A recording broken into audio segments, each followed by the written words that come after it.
This is Bob Capetta from the University of Illinois at Chicago, and this lesson is on limits. Our first example is the limit as x approaches 2 of x squared minus 3x plus 7. What happens at 2 is irrelevant. What happens near 2 is what we want to look at. So we're going to first look at numbers smaller than 2.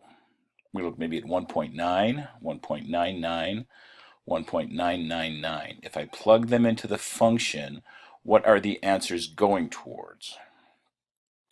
Plugging in 1.9, we get a result of 4.91. 1.99 gives me a result of 4.9901. 1.999 gives me a result of 4.999001. So it certainly appears, as I approach 2 from the left, the function values seem to be getting closer and closer to 5. So we write that way. The limit as x approaches 2 from the left with a little minus sign of that function, x squared minus 3x plus 7 seems to be 5. That was approaching 2 from the left. If I approach 2 from the right, that would be 2.1, 2.01, 2.001 maybe, to get an idea which way the function is heading. So plugging in 2.1, the result of the function is 5.11. Plugging in 2.01, it's 5.0101. Plugging in 2.001, we get 5.001001. So again, these numbers seem to be closing in on 5. So we'll argue that the limit as x approaches 2 from the right of x squared minus 3x plus 7 is also 5. The limit exists when the limit from the left equals the limit from the right, which is the case here. The limit from the left is 5. The limit as x approaches 2 from the right is 5. Therefore, we conclude that the limit as x approaches 2 of that function is 5. That's what the limit means. Now, there's an easier way to evaluate that. We have this function, limit as x approaches 2 of x squared minus 3x plus 7. That's a parabola. It's always continuous. There's no breaks. If you have a continuous function, you can plug in the number to go ahead and get your limit. So we're going to plug 2 into that function to see what we get. So plugging in 2 for x, 2 squared minus 3 times 2 plus 7. 4 minus 6 plus 7. Negative 2 plus 7, of course, is 5. And that agrees with what we had on the other page. By looking at the limit from the left and the limit from the right, we had 5. By using the plug-in rule, we get 5. In each case, the limit is 5. Now, the reality is many of the functions we look at in calculus are not continuous, like our example here. If x is less than or equal to 3, we use the portion x plus 2. If x is greater than 3, we use 2x. What happens at 3 regarding a limit is irrelevant. So I'm going to choose numbers to the left of 3 first. So I'm using 2.9, 2.99, 2.999. If I add 2 to 2.9, I get 4.9. Add 2 to 2.99, I get 4.99. Add 2 to 2.999, I get 4.999. As I approach 3 from the left, the functions seem to be getting closer to 5. Now, as I approach 3 from the right, I am now on this branch. If I use 3.1, multiplying 2 by 3.1, that'll give me, what, 6.2? 3.01 times 2 is 6.02. 3.001 times 2 is 6.002. As I approach 3 from the right, these values seem to be getting closer and closer to 6. Limit from the left, we use the minus sign. Limit from the right, we use the plus sign. But those two are different. If the limit as x approaches 2 from the left is not the same as the limit as x approaches 2 from the right, we conclude that the limit does not exist. That function is not continuous. There will be a gap. The limit does not exist. Let's look at our next question. We have the limit as x approaches 5 of x plus 7 over x minus 5. If we plug in numbers, let's say you plug in a number very, very close to 5, like 5.1. 5.1 minus 5 is just 0.1 on the bottom. 5 plus 7 is 12. 12 divided by 0.1 is 120. If you go to 5.01, 5.01 minus 5 is 0.01 on the bottom. 5.01 plus 7 is about 12.01. Divided by 0.01 is about 1200. So you see some crazy things are happening here. But we can identify this in terms of the algebra as well by trying to plug it in.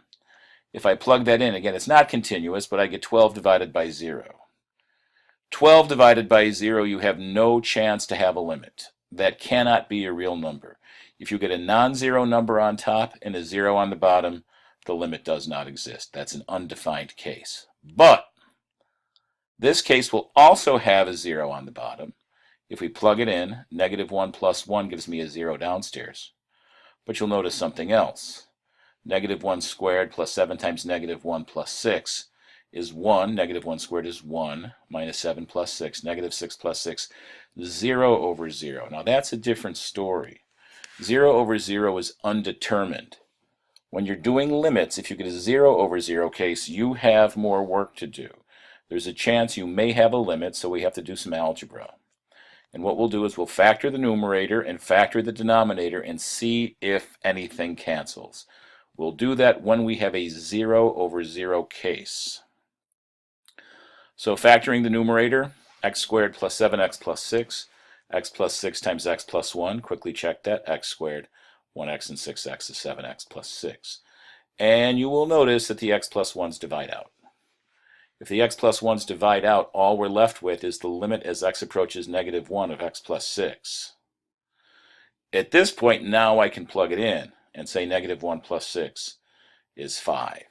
So that limit indeed did exist, even though I had a 0 over 0 case, but the 0 over 0 case led to an answer of 5.